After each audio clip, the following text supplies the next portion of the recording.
Labą dieną, šiandien prasideda antras etapas. Atsiprašau, iš karto užima kompiuteris pilnas dulkių, nesugebu išsivalyti, geriau nebus. Pirmos varžybos Slovenija, Didžioji Britanija. Gan įdomus mačas nusimato, slovenai atrodė, demonstravo gan gerą žaidimą, tačiau paskutinės dvejos turbūt varžybos verčia susimastyti. Sunkiai kovota su švedais, taip pat su vokiečiais lygiai tas pats, paleistos varžybos, tiksliau pralaimėtos lygioj kovoj. Panašu, kad slovenai tiesiog neturi puolime tiek potencialo, kiek norėtų. Komanda nors ir atakuoja gerų taiklumu, gerai kovoja kamuolius, bet sugeba daugiausiai pelnyti 70 taškų, tai rodo, kad turbūt vyksta labai lėtas žaidimas, ilgai trunkančios atakos, iš highlightsų matosi, kad mėgsta veržtis, atmest suktą kamuolį, tai galima buvo jau susidaryti įspūdį, kad jau lėtai žaidžia komanda. Britai lygiai tas pats, atrodo silpniau, pralaimi nuo visų kamuolius, bet gerai ginasi, irgi ilgai laiko kamuolį tempia. Manau, sakiau, pasiruošime atrodė tragiškai. Čia čempionate 2 netikėtos pergalės, taip pat galia dar kovoti ir su Lietuva.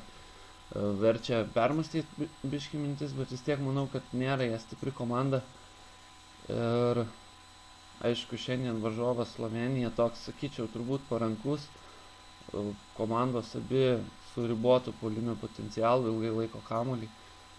Sunkiai įsivaizduoju čia baigti, bet manyčiau, kad vis dėlto slovenai geri turėtų laimėti. Mačas privalo būti nerezultatyvus. Abi komandos turėtų rinkti apie 60, kažkur 60 kelis taškus. Palieku teisę jums spręsti, ar verta čia lysti ar ne. Kitos varžybos Lenkija, Turkija, ten silpnesnė pusė, silpnesnis pogrupis. Ir turkai kol kas tikrai rodo rezultatus geresnius, manau, negu jie yra iš tikrųjų. Tiesiog varžovai buvo silpni, su prasta gynyba, nesiginantis. Ir manau, čia laiko klausimas, kada turkai nustebins už juos statančius pagal rezultatus. Ar šiandien tai bus, tai sunku pasakyti. Lenkija neturi didelio potencialo, labai prastai puolime atrodanti komanda. Prieš rusus pasisekė, paėjo tritaškiai visiškai.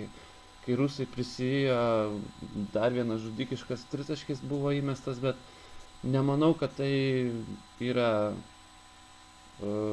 išlaikoma. Aš manau, tai buvo laikinas dalykas ir nepanašu, kad Lenkai turėtų kažką prieš pastatyti turkam, kurie tiesiog dominuoja po krepšiais, atsikovoja labai daug kamuolių puolime, šiaip sakau, traiškiai iki šiol varžovus. Manau, prieš Lenkus jiems bus tikrai sunkiau, nes Lenkai šiek tiek geriau ginasi nei prieš tai buvę varžovai, bet vis dėlto čia turkai yra stipresni, turėtų jie laimėti.